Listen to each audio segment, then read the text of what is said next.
En Realidades, el editorial de la semana, el análisis profundo del acontecer nacional e internacional, con Miguel Posada Samper.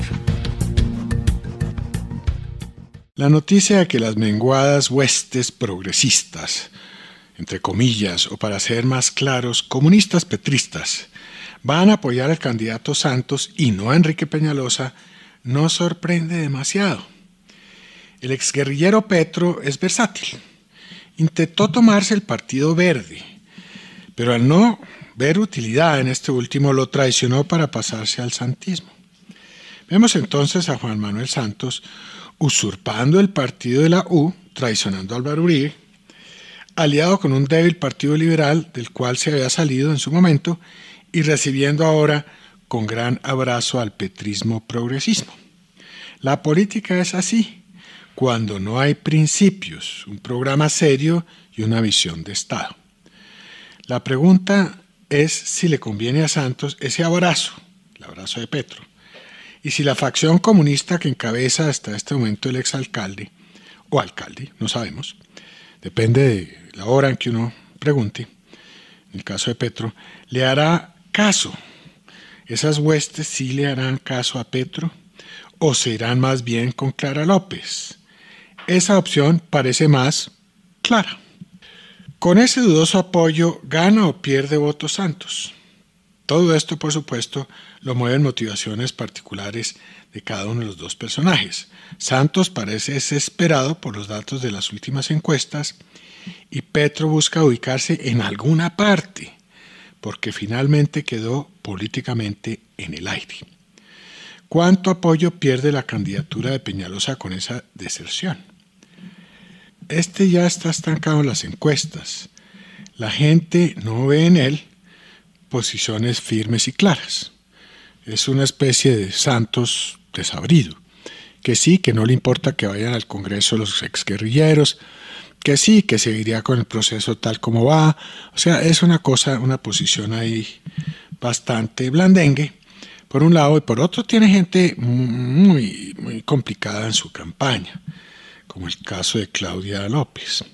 Ahora, con la deserción de progresistas, tampoco es que pierda mucho. Hace 2 semanas hablamos del tema de las tendencias en las encuestas. La teoría de las tendencias es que finalmente nos dicen las tendencias que va a pasar al final más que los datos de este momento.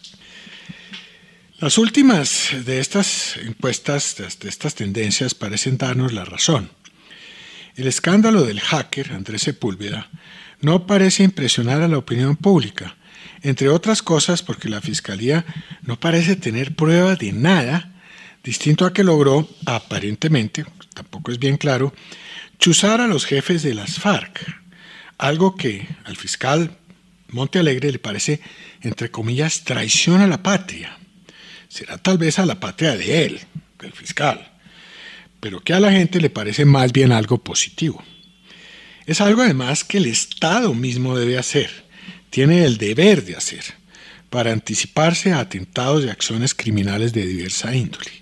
Más tarde en el programa hablaremos de un atentado espantoso de estos días. El apoyo a la campaña Santos del fiscal general, con un ataque rabioso al Centro Democrático, injurioso además para cualquiera que no apoye incondicionalmente la paz con impunidad que propone Montealegre, es otro beso envenenado a la campaña Santos. No cayó nada bien. No sobra recordarle al fiscal, que amenaza a cualquiera que no esté de acuerdo con él y lo tilda de fascista, que ese tipo de amenaza es precisamente, típicamente fascista o comunista, porque el fascismo y el marxismo, cabe recordarlo, son cercanos, casi gemelos, en ideología y en métodos. Que siendo casi iguales se odien no es tan extraño en temas políticos. Es de uso del comunismo la acusación de fascista contra sus contrarios. Con ello, el fiscal mismo está mostrándonos su talante totalitario. Se vio en sus últimas virulentas declaraciones tan parecido a Chávez y Maduro. En cuanto a los escándalos, el fiscal no se ha ocupado de investigar a dónde fueron a parar los $12 millones que, según una narcotraficante de los Comba, entre comillas, se dieron para lograr un acuerdo con el gobierno Santos. La fiscal, Viviane Morales, no hizo nada frente a la oferta de estos. A Montealegre lo único que se le ocurre es amenazar al expresidente Álvaro Uribe por pedir una investigación para determinar si 2 millones de los 12 fueron a parar a la campaña anterior de Santos.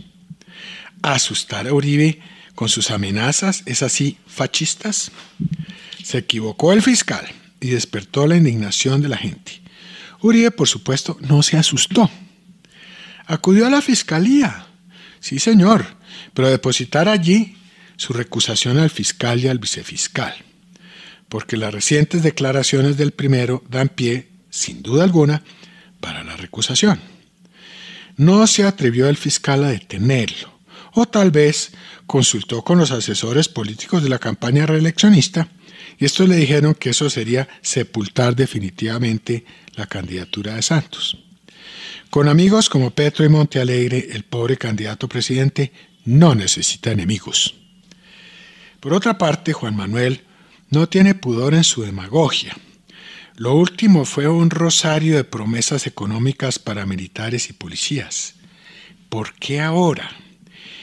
¿Y por qué no se preocupó porque los militares tuvieran juicios justos y una defensa técnica adecuada? Es difícil también ocultar el sesgo antimilitar de su fiscal de bolsillo, el señor Montealegre. Santos está tratando de desviar, además, la profunda desconfianza de los militares y policías sobre lo que se está negociando en La Habana y, como es apenas obvio, capturar el voto de los familiares de los miembros de la fuerza pública. ¿Piensa que con mermelada va a comprar la conciencia de la familia militar y de policía? Aquellos con quienes he hablado están profundamente indignados. Tiene buenas razones Santos para estar preocupado. Hasta hace poco creía tener la reelección en el bolsillo. Las cosas ahora no pintan bien. En la reciente encuesta del Centro Nacional de Consultoría, ahora miraremos otras encuestas, Óscar Iván Zuluaga lo supera 24-22% en la primera vuelta y 42 contra 34 en la segunda. Otra encuesta de Jan Haas, hecha unos días más tarde, muestra una brecha aún mayor contra Santos, 27 contra 21 en primera vuelta y 38 contra 27 en segunda. A 8 días de las elecciones las cosas no pueden estar peor para Juan Manuel. ¿Qué le pasó a Juan Manuel Santos? Tiene toda la educación y experiencia necesarias para ser un buen presidente. Pero lo más importante para tener una gestión exitosa en ese cargo es el carácter. Ahí le salió la peladura, como dicen los arrieros. Para Realidades, Miguel Posada. Síganos en nuestras redes sociales, Facebook y Twitter, @verdadcolombia, y en el ciberespacio a través de www.verdadcolombia.org. Realidades, un programa de la Federación Verdad Colombia, porque usted merece saber la verdad.